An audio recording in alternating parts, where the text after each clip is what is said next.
in the setting that they're in. And you hear the way TJ Houshmandzadeh spoke about Shanahan yesterday with Willard and Dibs. I thought it was a very riveting interview with TJ Houshmandzadeh. He goes, Shanahan, be careful what you wish for. If you are thinking that Shanahan needs to move on or that you need a new head coach, and you see it all the time with Steve Kerr, despite the 4 banners. You're thinking Steve Kerr's an all-time great. Well, Shanahan, despite missing that Lombardi, how many big games? I'll go back to John Madden, the great John Madden, rest in peace.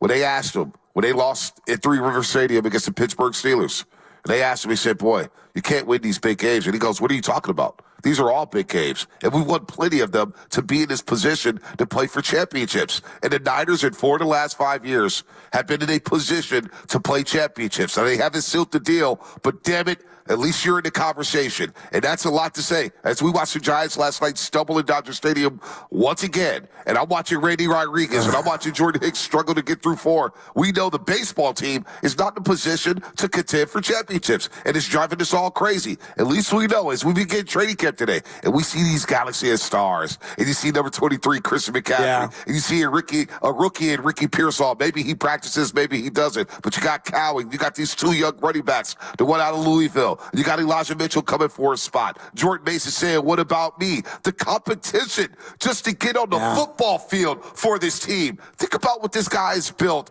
under his tutelage by year 8. I know. You've got the top 100 littered with 49ers. All pro teams littered with 49ers. Guys all want big money because you got so many damn good players, and it's all due to the brilliance of Kyle Shanahan alongside John Lynch. And for the first time in what feels like forever, we're not really talking about the quarterback other than how much money he's going to make a year from now. Yeah, I mean, it's refreshing, quite honestly. It's refreshing to have some solidification, if you will, at the quarterback position. I want to start with Brandon Aiyuk. This team has championship aspirations. I understand. I do. I truly understand any player that's like, man, I could go out on that field at any time and I could tear an ACL. I could, break a rib or just have something happen to me on that field, and it could diminish my opportunity to make money in a league where we all know you can get cut at any time. It's not the NBA. You tear your ACL in the NBA, you can be Keith Van Horn and still get the rest of the 5 years on your deal. Chandler Parsons. Look at Chandler Parsons. Exactly. In Major League Baseball, it happens all the time. Now, look how many premium players now have Tommy John and are out for a year and a half. I mean, Robbie Ray's one of them. He's coming back tomorrow. So I understand Aiyuk's, I don't want to step on that field without the guarantee that I'm going to make my payday. And I get that. But I also think that he deserves a lot of credit for the hold-in. I think the hold-in is a good compromise. And I've been talking about compromise a lot. When you buy a house, you buy a car, whatever it is, like, you're not going to get everything you want, right? You might get the great backyard, but the kitchen needs to be upgraded. You might get the better neighborhood with the better schools, but you can't park 2 cars in the garage. In this situation, Aiyuk wants to get paid. The Niners want to pay him. They're off a little. I don't know if it's a couple million. Is it $5 million over the life of it? $10 million? I don't know. But the fact that he showed up, I don't think he needs to practice at all. Show up, hold in. It's a good faith negotiation. And to me, it's a huge step forward. I feel really optimistic. As the sun is rising, I feel like something's going to get worked out. I trust John Lynch to do the right thing. I do, too. And speaking of Brandon Aiyuk, I was thinking about this driving down yesterday, Shasky, and all the rhetoric around Brandon Aiyuk. Hopefully his Q rating goes back up, because I feel like a lot of the fans were down and out on Brandon Aiyuk. They thought he was greedy. They were like, wait a minute, you're not all that, even though he made a second-team All-Pro. Here's what I would say to the fan base about Brandon Aiyuk. He's one of our own. I've watched this organization for many, many years whiff on wide receivers. Whiff on Fred Biletnikoff winners. Whiff on first-round talents. Whiff on second-round picks. And you know what? It didn't start off great with Brandon Aiyuk at all. His rookie season, it was marred by the pandemic. Everybody was hurt. You end up playing in Glendale, Arizona for the last 5 weeks. Then he opens up the next season, and he's in the doghouse. And Fred Waters called him out. They're fighting that training camp, and he's lost. And how many wide receivers we see, young wide receivers, especially under Kyle Shanahan, get lost and never get back up? This guy deserves credit because he faced adversity very early in his 49ers tenure, and he got off the mat, and he turned himself into a player. And not only is he a player, we talk about the All-Pros. You look at what he's done with Brock Purdy. In 22 games with Brock Purdy, Brandon Aiyuk has caught 102 balls for 1,705 yards and 9 touchdowns. That leads the team over that time span. That's more than Deebo Samuel at the receiver spot. That's slightly more than George Kittle at the wide receiver spot. 145 targets. That's a 70% target rate, catch rate, I should say, with those numbers. So what he's done as a 49er, we got to embrace this guy. He's one of our homegrown talents. As you talk about Klay Thompson moving on and being here for 13 years, and we still have Draymond Green and Stephen Curry. The fact that they were able to draft and build and develop a top-flight wide receiver in this league. You could say top 5, top 10, whatever. He's a top-tier in the conversation. player. When you look at the numbers over the last 2 seasons, he's in the conversation. I'm happy that Brandon Aiyuk is here. They need Brandon Aiyuk. He makes this off. He turns this offense and takes them over the top alongside of Deebo Samuel, alongside of George Kittle. Kind of like the Warriors, when it was like, you can't win without Klay.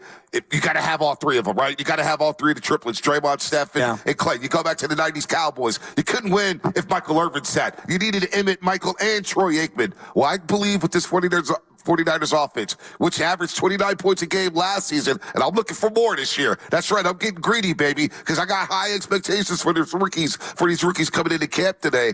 They can go to another level offensively if they stay as is.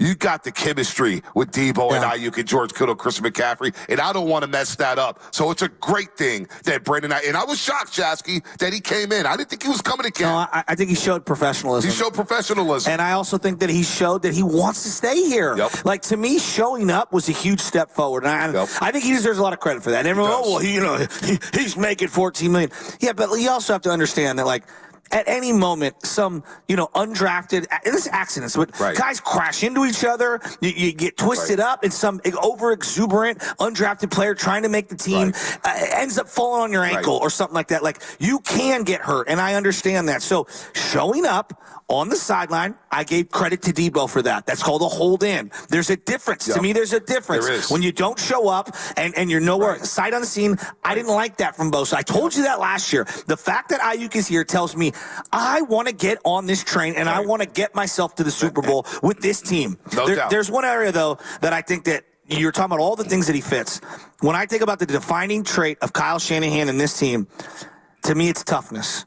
I think in this era where everything's pass happy, there's a rugged toughness to the 49ers that has been defined over the last 7 years. And when I look at some of the wide receivers who have not panned out with the Niners, Danny Gray up to this point, Dante Pettis, they've lacked that ruggedness, that toughness. And when I look at the ones that have succeeded, whether it's George Kittle at tight end, whether it's Deebo Samuel at wide receiver, Aiyuk fits the mold of the rugged toughness, even though that position is not one that we define with toughness, but he's a tough player. This guy doesn't miss games. I watched this guy, and this has been underrated. He missed last year Thursday Night Football against the New York Giants. It was the only game he missed, and the Niners were able to outlast the New York Giants. They had a big fourth quarter. The game was tight in the third quarter. They were struggling a little bit, but they were able to find their way and win that football game. But the previous week against the New York L.A. Rams at SoFi Stadium, I was at that game. And Brandon Aiyuk, it was a shoulder, the arm, I can't recall, but he was compromised very early on. He had his helmet off, then he put it on. And he's talking to the coach, and he goes, just put me out there. I'll be a decoy out there today. And he toughed it out. And I saw something from him. I said, wow, you don't see that from receivers. He can't even lift his arm right now. And it forced him to miss a game 4 days later. You talk about the ruggedness. You look at McCaffrey and all those highlight packages. Downfield blocking is what made us fall in love with Jerry Rice and John Taylor. Sure, it was the quick slants that went for, 7-yard quick slants that turned into 80-yard touchdowns. We all love that stuff, but we got satisfaction when they were getting down and dirty, springing open big runs for Roger Craig and Ricky Waters and all those guys. So Brandon Aiyuk, you talk about the ruggedness and the toughness. He fits that. He's getting into it with DBs. He's mean-mugging DBs. He wants to get into it. He wants to get physical. He's got this big body with the big hands and a great catch radius. He fits what Shanahan wants to do. So one of our homegrown players in developing one of these guys, I don't want to see him move on anywhere else. I don't want another team to reap the benefits. They've done a great job of developing their own while adding pieces around them. Oh, we need a left tackle. Let's go trade for Trent. Oh, I think we need a home run hitting running back. Let's see what Carolina's doing with Christian McCaffrey. And let's really see if we can play some football out there offensively. They've made the right moves, but they've drafted and developed. For all the bust they have, we can talk about it till we're blue in the face. They have him hit out some premium players in George Kittle, Deebo Samuel, and now Brandon Aiyuk. Well, and they've retained them. I mean, the only player that hasn't been retained is DeForest Buckner, and we can get into some of the comments from Kyle Shanahan and how they set that up. But, you know, I think about this a lot, and then we're going to go to practice today. And part of the ethos of this organization since Shanahan's taken over is the run game, right? And this is going to sound kind of interesting, and I want people to think about this. When I look at other people around the league who haven't necessarily been as successful, Air Raid, Cliff Kingsbury, you're throwing the ball a lot.